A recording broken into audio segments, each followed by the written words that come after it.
¿Y si la verdad no está oculta en las ideas? No en las ilusiones de la mente, sino en la realidad misma a nuestro alrededor. Mientras otros filósofos buscaban respuestas en mundos abstractos, miró a la naturaleza, a las personas en la vida, y dijo: comencemos con lo que podemos ver y entender. Fue alumno de Platón.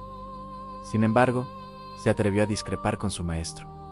Se convirtió en el mentor del Mayo, héroe conquistador de la historia, y fue él quien sentó las bases de la ciencia, lógica y razonamiento que todavía usamos. Hoy su nombre era Aristóteles.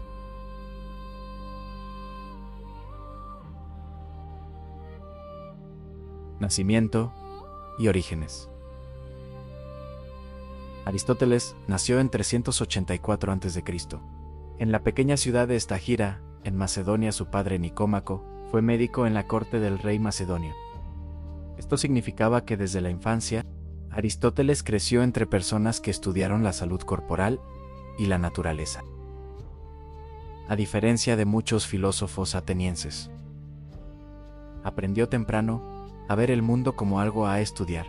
No solo contempló la infancia y la pérdida temprana. Aristóteles perdió a sus padres a una edad temprana. Esta pérdida temprana lo hizo reservado y profundamente observante. Llegó a comprender algo esencial. Al mundo no le importan las esperanzas humanas, y por lo tanto debe entenderse no idealizado. El viaje a Atenas. A los 17 años, Aristóteles viajó a Atenas, el centro filosófico del mundo antiguo. Allí entró en la Academia de Platón, la escuela filosófica más reconocida de la época. Un alumno de Platón. Aristóteles pasó casi 20 años en la academia. Respetó a Platón y estudió su teoría del mundo de las ideas. Pero poco a poco, las dudas comenzaron a formarse.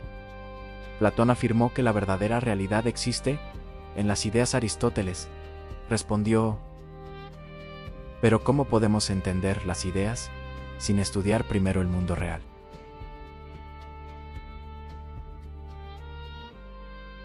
Rompiendo con su maestro. Después de la muerte de Platón, Aristóteles dejó la academia. Se dio cuenta de que su camino era diferente. Sin rechazar la filosofía, se volvió hacia la observación, el análisis y los hechos.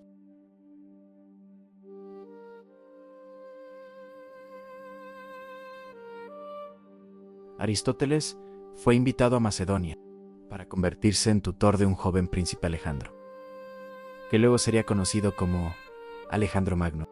Le enseñó lógica, ética política, cultura griega. Fue un momento raro en la historia, cuando un filósofo influyó directamente en el destino del mundo.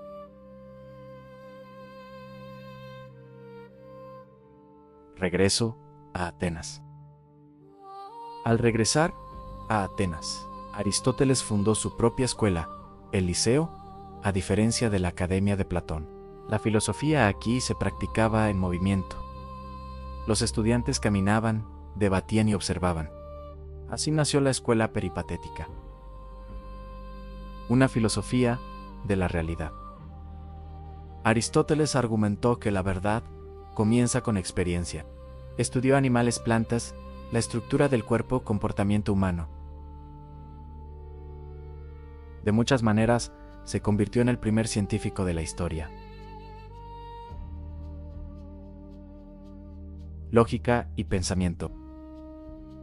Aristóteles creó los fundamentos de la lógica, causa y efecto, formas de argumento, reglas de razonamiento. Sin su trabajo es imposible imaginar ciencia-filosofía. Educación.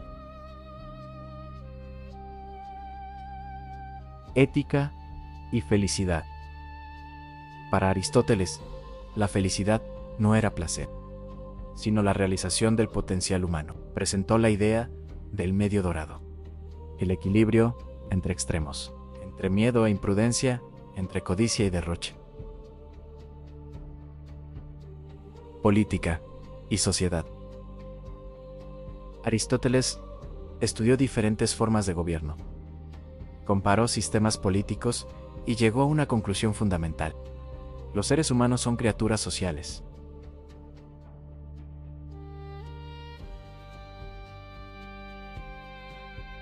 Después de la muerte de Alejandro Magno, los sentimientos antimacedonios se difundieron por Atenas. Aristóteles fue acusado de impiedad. Salió de la ciudad diciendo: «No permitiré que los atenienses pequen contra la filosofía por segunda vez». Muerte. Aristóteles murió en el exilio en 322 a.C. Sin honores, sin poder, pero con un legado que sobreviviría milenios. No buscó la verdad en los cielos, la encontró en la vida. Aristóteles enseñó a la humanidad a pensar, a observar, a analizar, y por eso sus ideas siguen vivas hoy.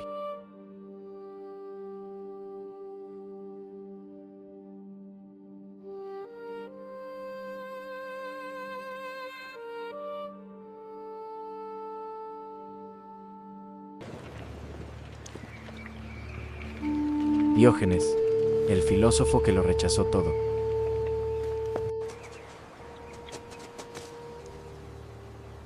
¿Y si la persona más libre de la sociedad es la que no es dueña de nada? No tenía casa, no tenía dinero, no tenía reputación que proteger, dormía en las calles.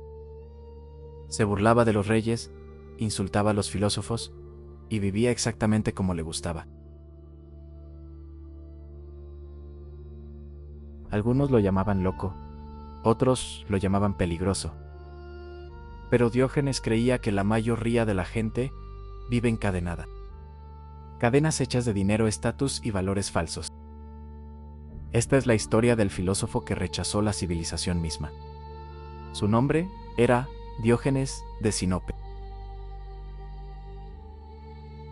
Nacimiento y orígenes. Diógenes nació alrededor del 412 a.C., en la ciudad de Sinope, en la costa del Mar Negro. Su padre trabajaba como cambista, una profesión respetable en ese momento, pero la vida de Diógenes tomaría un camino muy diferente. Exilio y vergüenza. Según fuentes antiguas, Diógenes y su padre fueron acusados de corromper la moneda. Si cierto o no, Diógenes fue desterrado de su ciudad. Este momento cambió todo. El exilio lo despojó de identidad, estatus y seguridad, y Diógenes lo abrazó. Llegada a Atenas.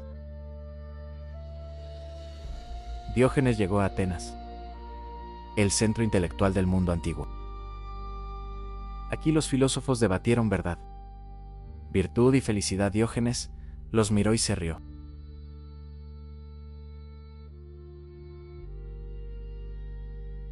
Conociendo a Antígono, Diógenes buscó a Antígono, un estudiante de Sócrates y fundador del cinismo. Al principio Antígono lo rechazó. Diógenes se negó a irse. La persistencia se convirtió en su primera lección. El cínico modo de vida. Diógenes creía que la felicidad viene de la sencillez. Rechazó la riqueza, la comodidad, las normas sociales, vivía con casi nada. La leyenda dice que dormía en un gran frasco de cerámica. La pobreza tiene libertad. Cuando Diógenes vio a un niño beber agua de sus manos, tiró su copa, incluso esto. Dijo que es innecesario. Para Diógenes, la pobreza no sufría, era la libertad.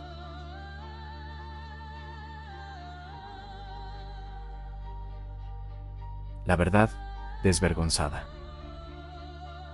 Diógenes vivió sin vergüenza. Creía que la sociedad inventa la vergüenza para controlar el comportamiento. Rechazando la vergüenza expuso la hipocresía.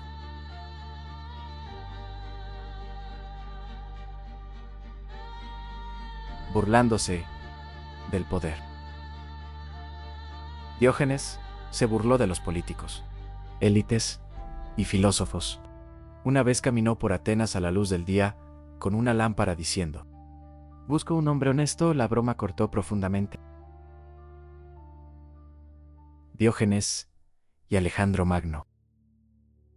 Cuando Alejandro Magno visitó a Diógenes y le preguntó si podía hacer algo por él, Diógenes respondió que sí. Destacarse de mi luz solar poder, se encontró con libertad y perdió.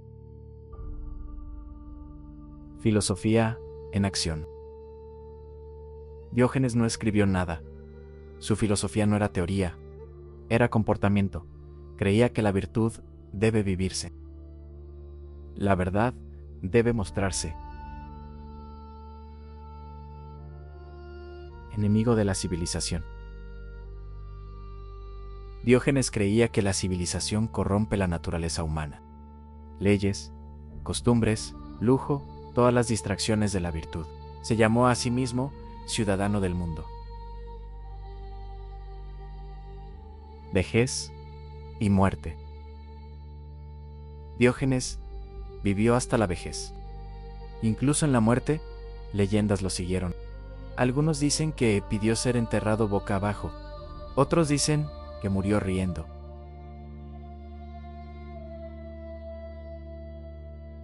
Legado. Diógenes influyó en el estoicismo, ética, filosofía, ideas de libertad y resistencia. Probó que la filosofía no necesita aprobación.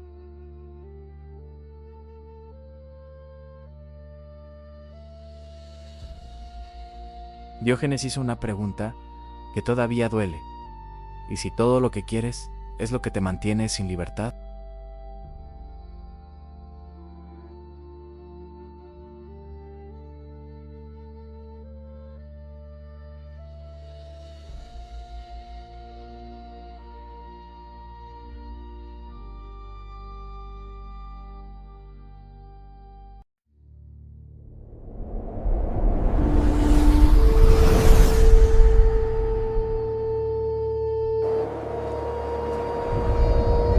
Plato, the philosopher who distrusted the world. He was born into power. He witnessed democracy fail. He watched his teacher die at the hands of the state. And after that, Plato never trusted the world the same way again. Plato did not believe that most people were capable of seeing the truth. He believed that reality itself was deceptive, and that what we call the real world is only a shadow. To understand Plato is to understand fear, disappointment, and a lifelong search for something higher than politics, crowds, and opinions. This is not just the story of a philosopher. It is the story of a man who tried to redesign reality itself. Birth and noble origins.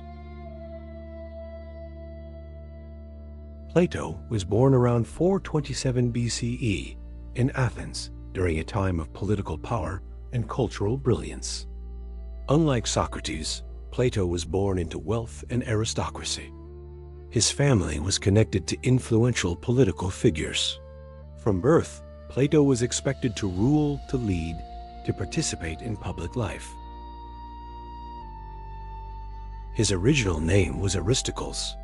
The name Plato, meaning broad, was likely a nickname, possibly referring to his physical build or broad intellect. From the beginning, Plato stood between two worlds, power and philosophy, politics and truth. Education and early ambitions. As a young man, Plato received the finest education Athens could offer. He studied poetry, mathematics, music, physical training. At first, Plato was drawn to politics. Like many young aristocrats, he believed he could help guide the city toward justice. But history would intervene. Athens in crisis. Plato grew up during the Peloponnesian War, a brutal conflict that tore Greece apart. Athens suffered military defeat, political instability, internal betrayal. Democracy became chaotic. Power shifted rapidly. Justice became fragile. Plato watched as political ambition replaced wisdom. And then, everything collapsed. Meeting Socrates. Plato met Socrates when he was still young. This meeting changed the course of his life. Socrates did not teach Plato what to think. He taught him how dangerous thinking could be. Through questions, irony, and relentless honesty, Socrates exposed the emptiness of status, reputation, and false knowledge. Plato became one of his closest students. For the first time, philosophy was not theory. It was a way of living.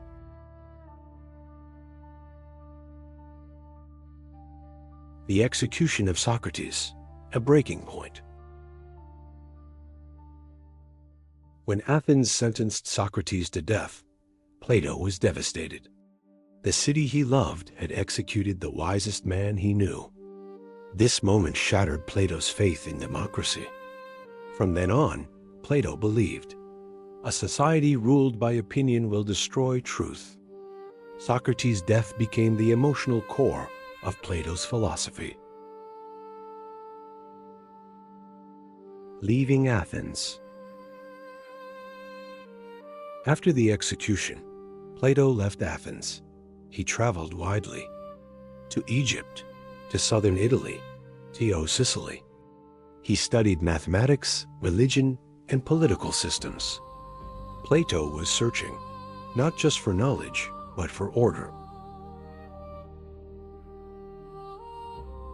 The theory of forms.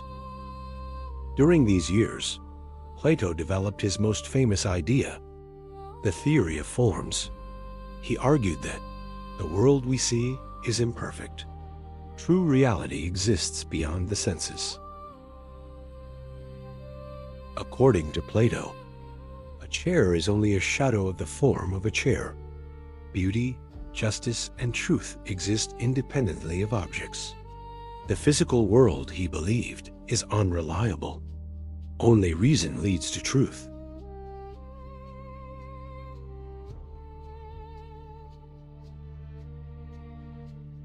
The allegory of the cave.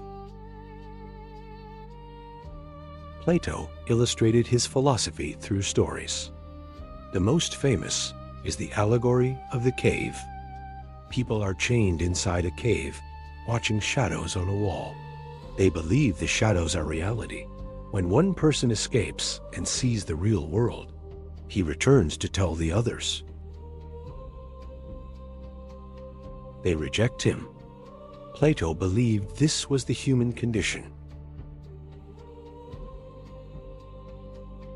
Philosopher Kings. Plato concluded that most people should not rule. In the Republic, he proposed a radical idea. Only philosophers should govern, not because they seek power, but because they understand truth. This idea remains controversial to this day.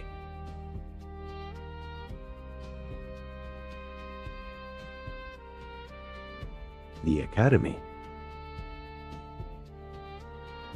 Around 387 BCE, Plato founded the Academy in Athens. It was the first formal school of philosophy in Western history. Students studied philosophy, mathematics, astronomy. Among them was Aristotle, who would later challenge Plato's ideas. The Academy became Plato's attempt to build a better future through education.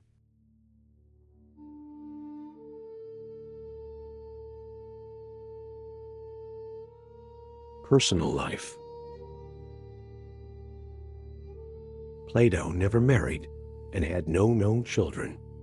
His life was dedicated entirely to thought, teaching, and writing. Unlike Socrates, Plato wrote extensively. His dialogues preserved Socrates' voice and expanded it into a philosophical system.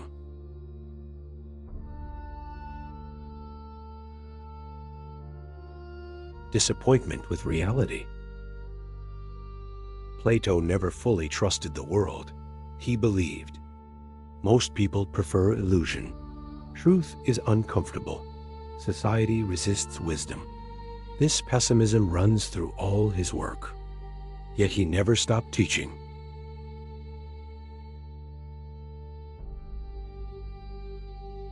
Death.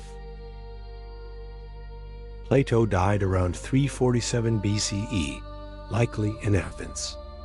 He died peacefully, surrounded by students. No trial, no execution. But his philosophy carried the weight of a man who had seen justice fail. Plato's legacy. Plato shaped Western thought more than almost anyone else. Christian theology, political theory, education, metaphysics, all carry his influence. He asked a question that still unsettles us. What if the world we trust is not real at all?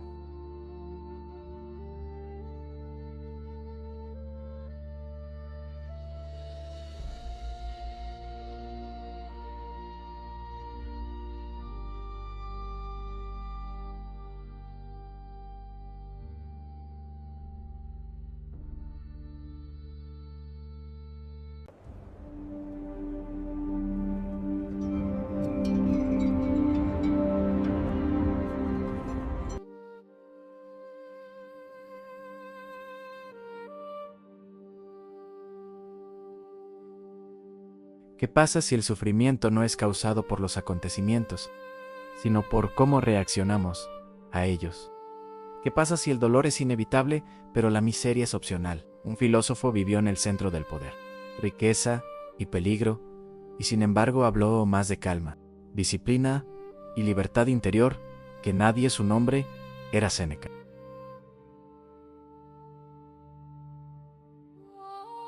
Nacimiento y orígenes. Séneca nació alrededor de 04 a.C. en Córdoba, en la España romana. Creció lejos de Roma, pero su destino estaba ligado al corazón del imperio.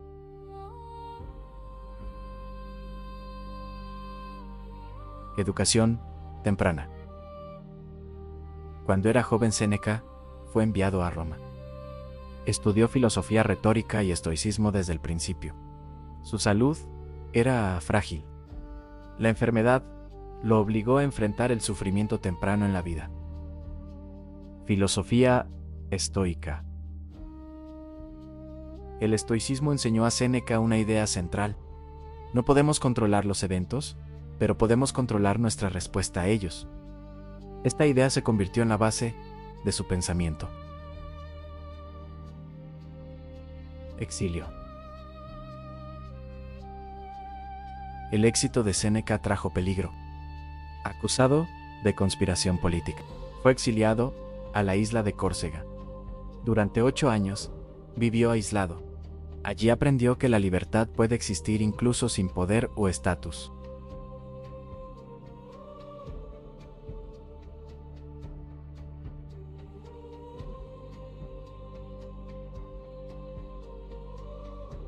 Regreso al poder. Séneca más tarde fue llamado a Roma y se convirtió en tutor del joven emperador Nerón. De filósofo a asesor político, su vida entró en su fase más peligrosa.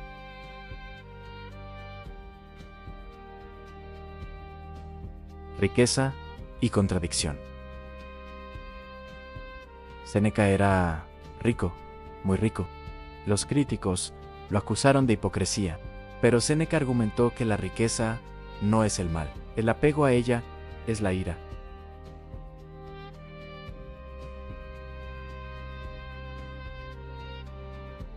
Una de las enseñanzas centrales de Séneca era sobre la ira.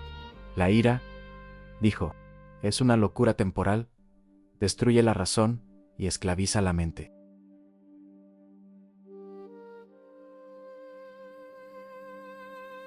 A tiempo.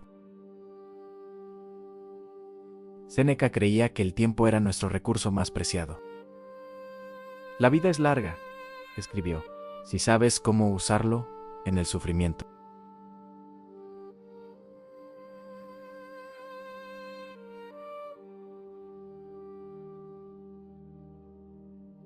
Para Séneca, el sufrimiento era inevitable, pero el sufrimiento mental, creía, viene de la resistencia al miedo y la imaginación.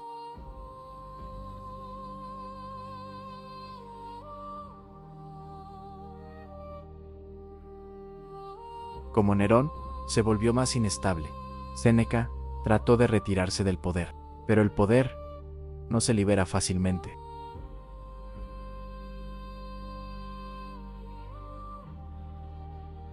Muerte. Acusado de conspiración. Séneca recibió la orden de acabar con su propia vida. Aceptó con calma. Sus momentos finales reflejaron todo lo que había enseñado.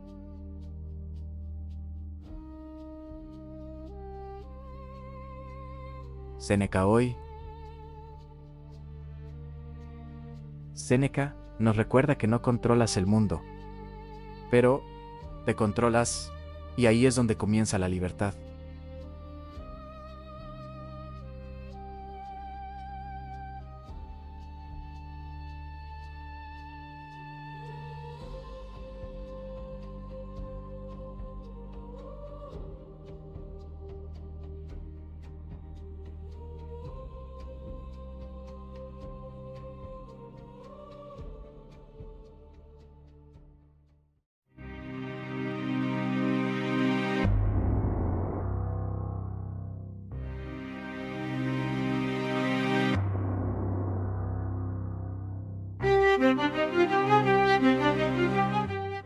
Y si el hombre más peligroso de una sociedad es el que dice la verdad.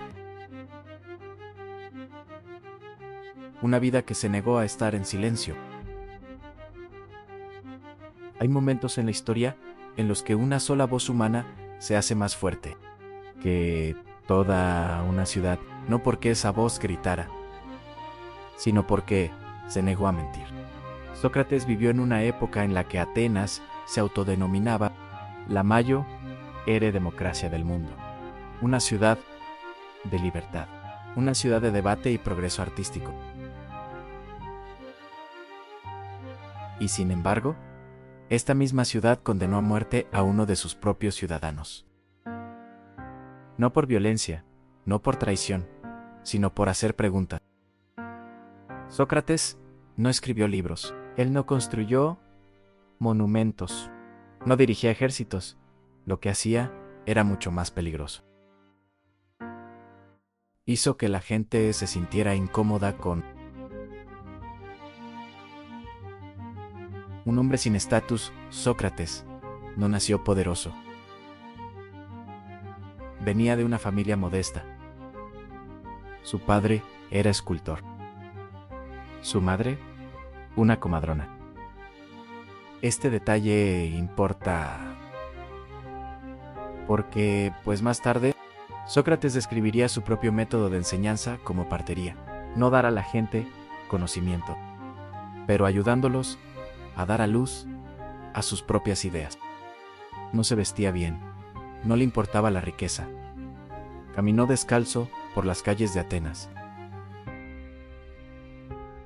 Para muchos parecía un don nadie. Y esa era exactamente su fuerza, porque podía hablar con cualquiera, rico o pobre, joven o viejo, político o trabajador.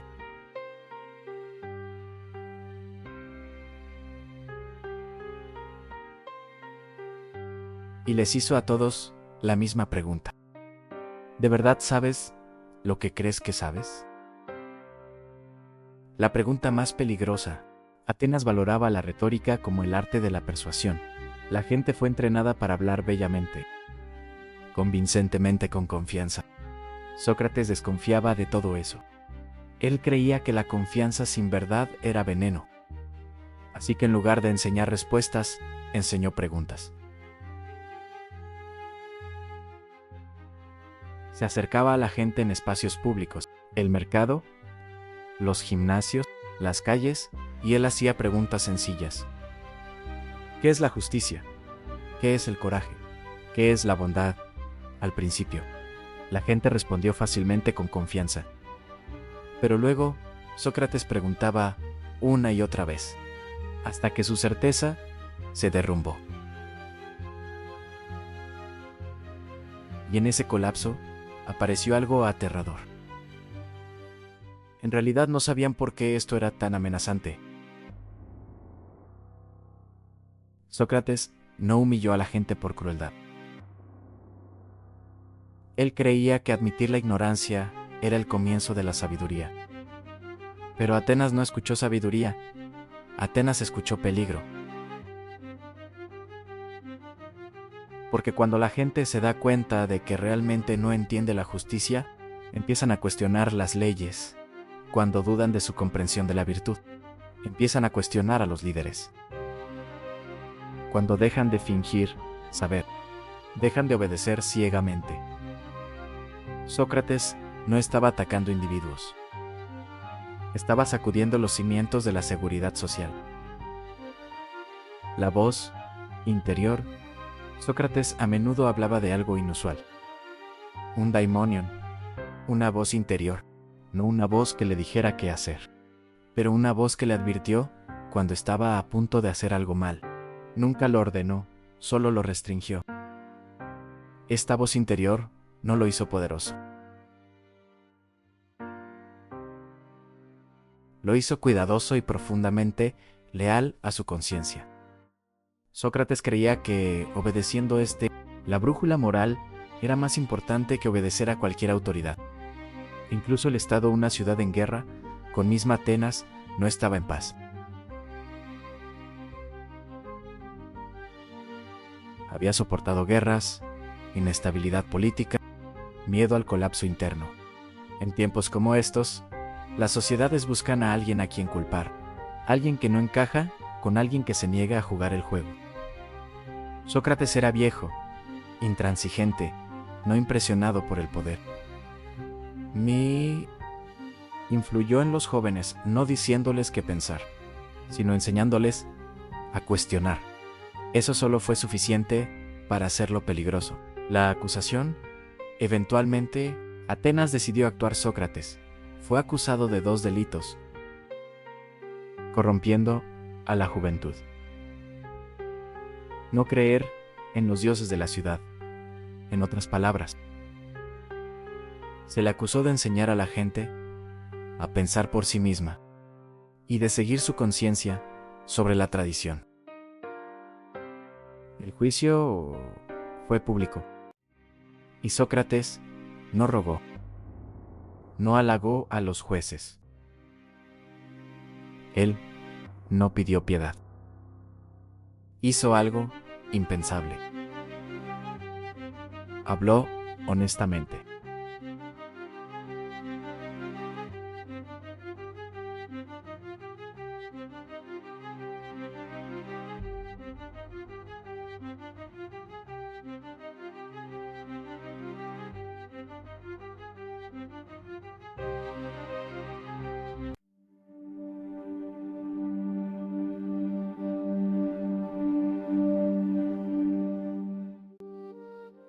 Epicuro, el filósofo de la felicidad, tranquila y tranquila.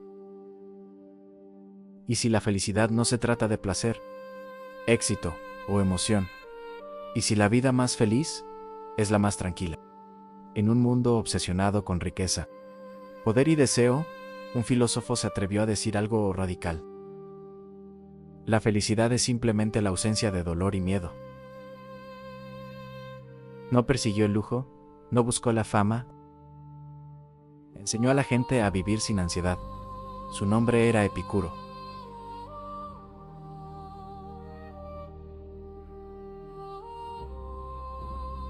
Tierra y vida temprana. Epicuro nació en 341 a.C. en la isla de Samos, en la antigua Grecia.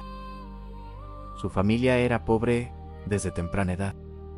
Epicuro aprendí lo que significaba vivir con poco. Esta experiencia dio forma a su filosofía para siempre. Preguntas iniciales sobre la vida. Cuando era joven, Epicuro hizo preguntas que lo preocupaban profundamente. ¿Por qué la gente sufre? ¿Por qué tienen miedo a la muerte?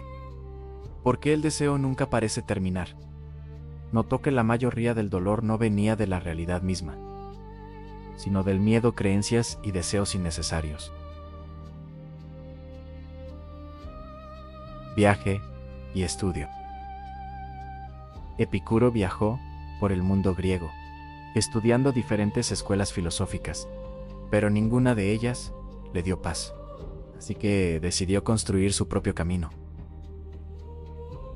El Jardín. En Atenas, Epicuro fundó una escuela llamada El Jardín. Era diferente a cualquier otra escuela. No había ambiciones políticas. No había debates públicos. No había competencia. Hombres y mujeres estudiaron juntos, incluso los esclavos eran bienvenidos. Una filosofía para la vida cotidiana. Epicuro creía que la filosofía no era para élites.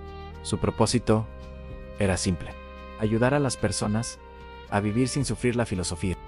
Dijo que debería sanar el alma, así como la medicina sana el cuerpo. ¿Qué es la felicidad?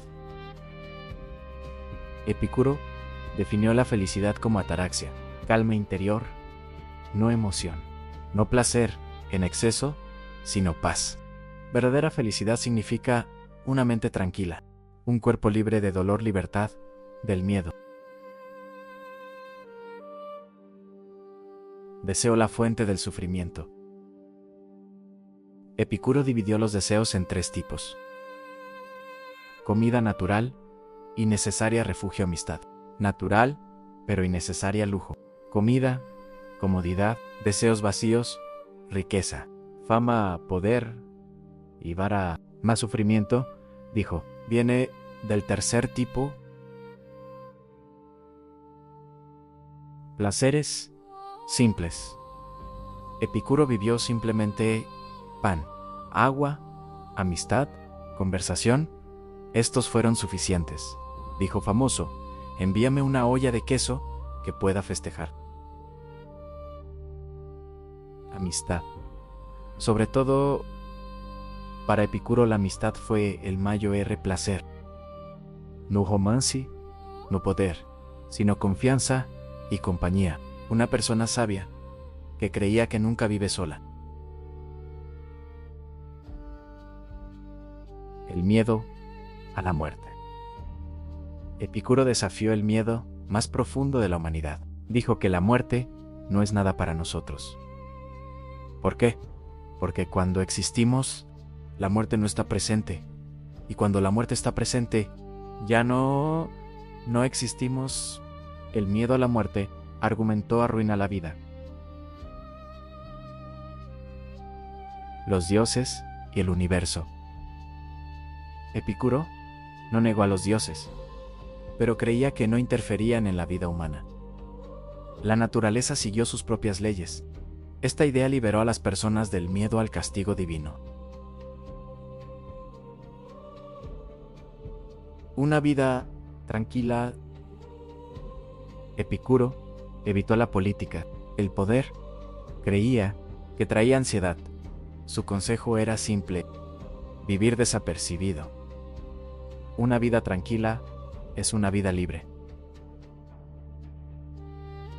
Dolor y sufrimiento. Incluso en la enfermedad de Epicuro se mantuvo tranquilo. Cerca del final de su vida, en un gran dolor. Escribió que la alegría de la memoria pesaba más que el sufrimiento. Esto era filosofía vivida, no hablada. Epicuro. ¿Hoy? Epicuro ofrece una pregunta que todavía importa. ¿Y si la felicidad no se trata de querer más, sino de necesitar menos? En un mundo ruidoso y ansioso, su filosofía se siente más relevante que nunca.